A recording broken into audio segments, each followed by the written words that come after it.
할렐루야. 바이블 챌린지 3개월 1도 과정에 참여해 주신 여러분들을 주님의 이름으로 축복합니다.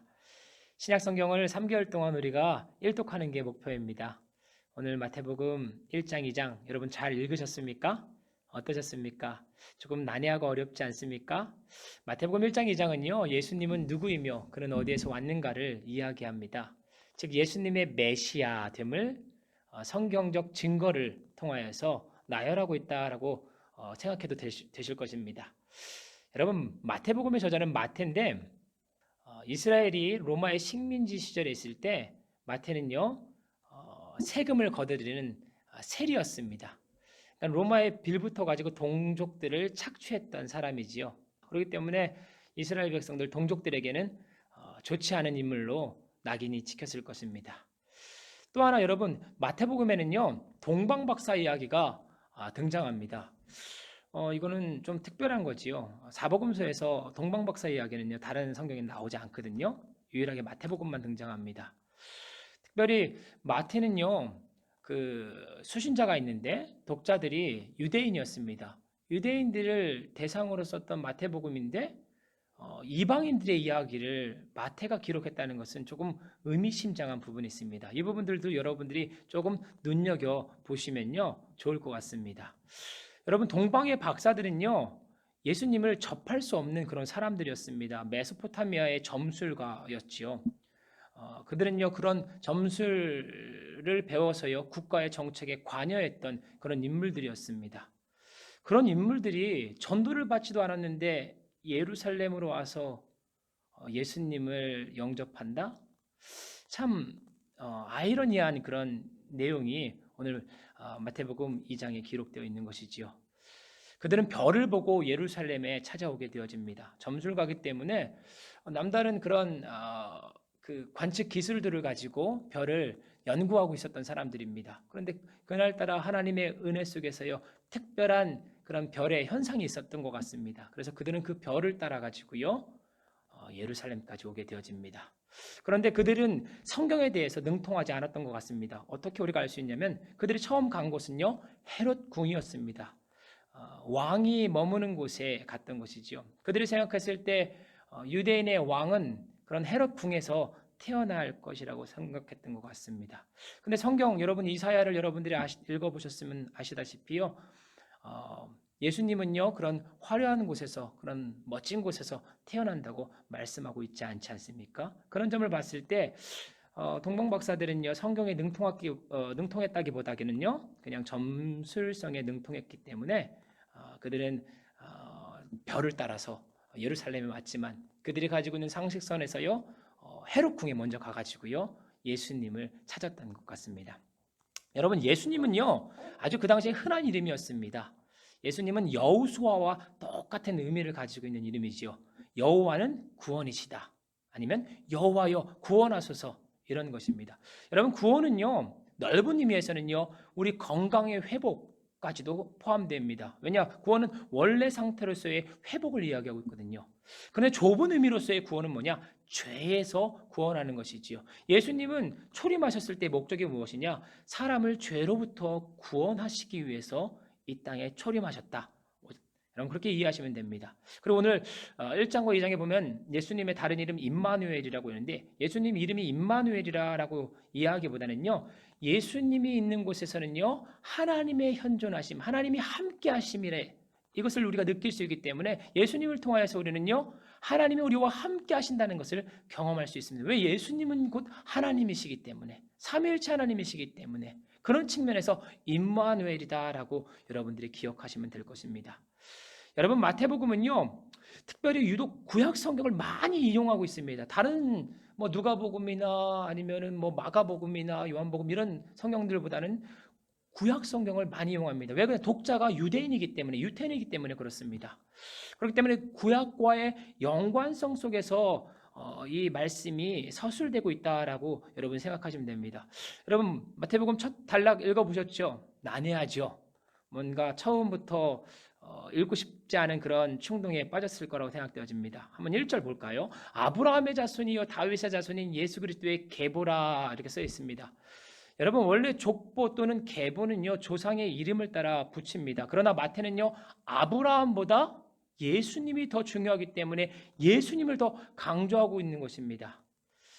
오늘 본문 말씀에서 특별히 또한 이런 내용이 있죠. 다윗의 이름에만 왕이 이렇게 붙어 있는 것을 여러분들이 확인할 수 있습니다.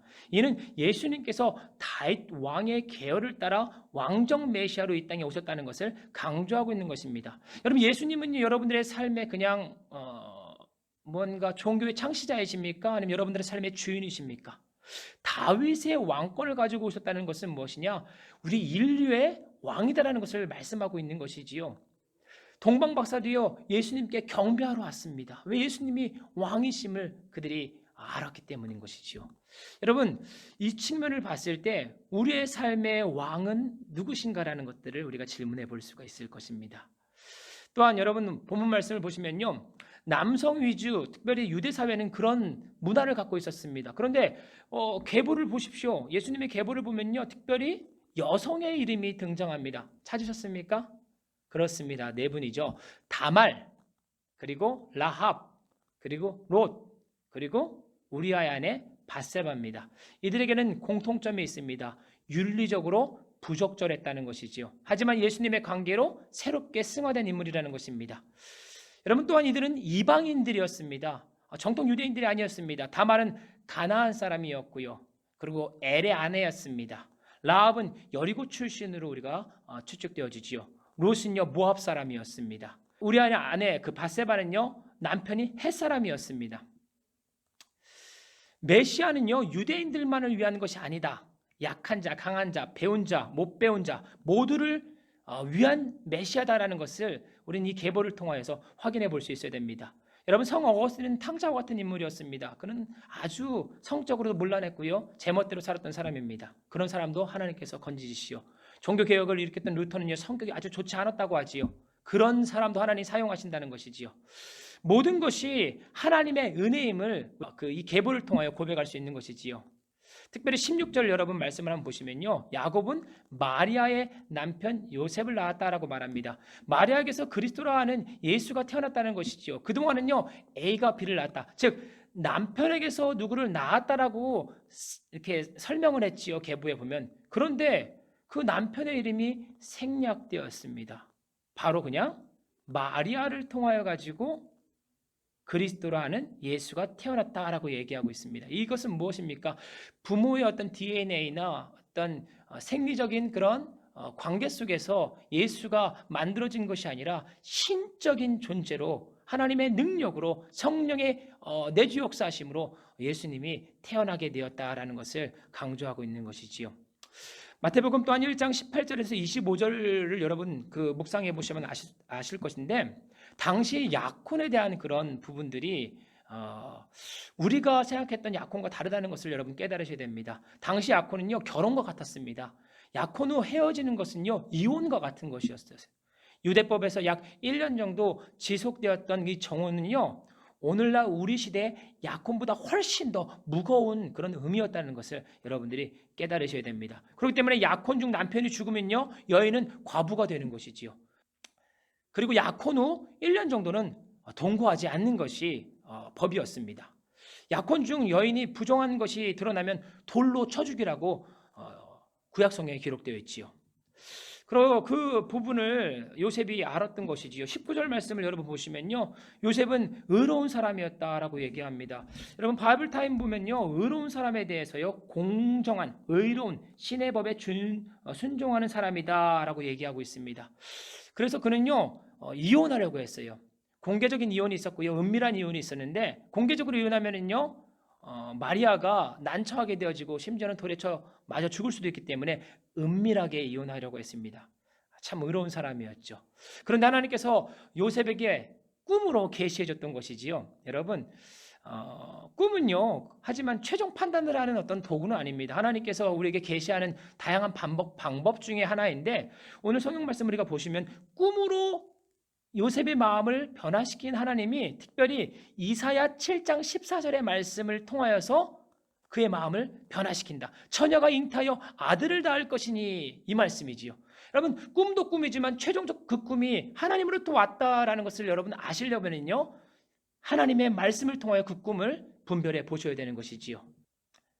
요셉이 의로운 사람이라는 것을 우리가 알 수 있는 이유 중에 또 하나가 무엇이냐?